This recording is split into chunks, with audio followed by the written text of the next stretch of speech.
As he took the helm of Police Regional Office 2 on October 20, 2019, Police Brigadier General Angelito Casimiro put into play his plans and programs.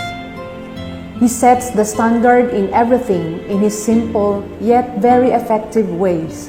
In fact, his gesture of exclusively sharing the table with the personnel of Pro 2 Regional Headquarters, Police Provincial and City Office, and Municipal Police Stations is an unrivaled standard.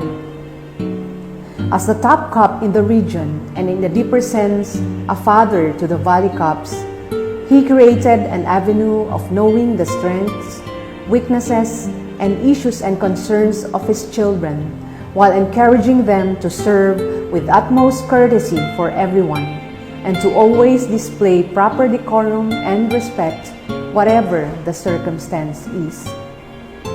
A native of Nueva Vizcaya, he always highlights the importance of family and of putting God at the center of everything.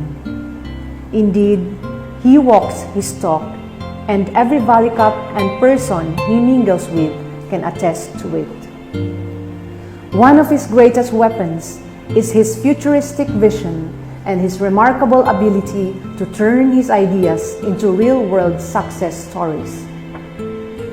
From the start of his stint as the Regional Director of Pro 2, with his great aspiration to embed something in the big shoe of Police Regional Office 2, he initiated programs and projects particularly on capability enhancement. The repair and maintenance activities from the regional headquarters down to the lower units were successfully completed.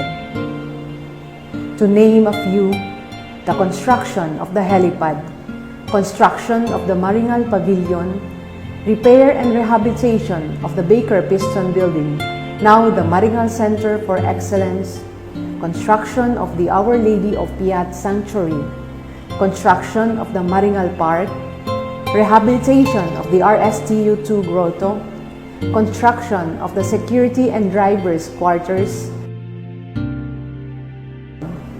repair and rehabilitation of the Regional Health Service 2 building, replacement of the roof and ceiling of the Admin building, construction of the Maharlika Road inside the regional headquarters, rehabilitation of the PCO Clubhouse, rehabilitation of the Valley Cops Tennis Court, rehabilitation of the PNCO Transient House, rehabilitation of the RDEU-2 building, rehabilitation of the Regional Legal Office and Regional Communications and Electronics Unit 2 kitchens, repair of the roofing at the main gates, and repair and rehabilitation of some municipal police stations.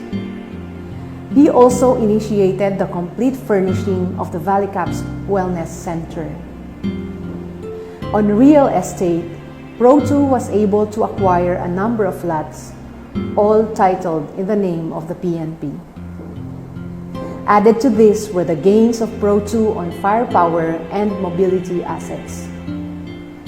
Noteworthy also is the turnover of 96 generator sets to Pro 2, which were donated by R.D. Casimiro's brother, Mr. Aniceto Casimiro, Area Manager of Asia Island Pacific. These generators were distributed to different PPOs and CPO to enhance the delivery of public safety services to the community, especially during calamities, considering that Region 2 is a disaster-prone area to ensure continuous operations during power interruption. R.D. Casimiro also worked out for the purchase of a 125 kVA generator that replaced the old generator and now being used at the RMFB2 building. Due to the demands of the new normal, the Pro 2 Conference Room, Pro 2 Transformation Lounge, and RTOC office were equipped with all the necessary facilities for video conferencing. A conference room was also put up and furnished at the office of the Chief of the Regional Staff for smaller group meetings and for video conferencing as well.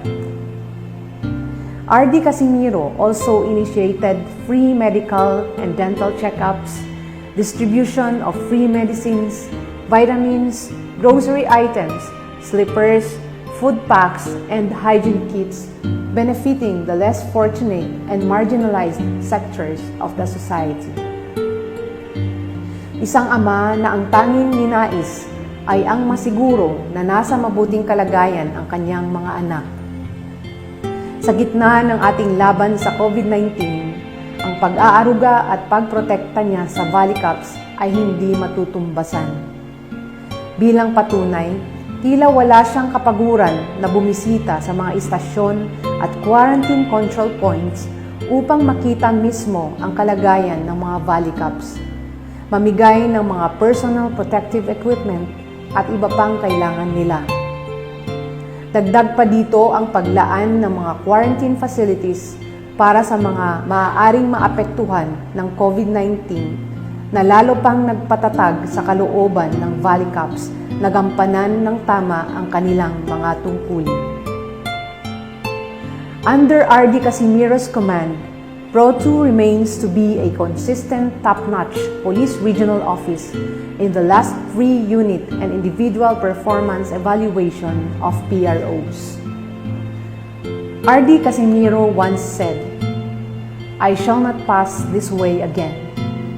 I can never be your regional director again," with an implied command to always be at our best in knowing what we must have to do while we can and still have the time.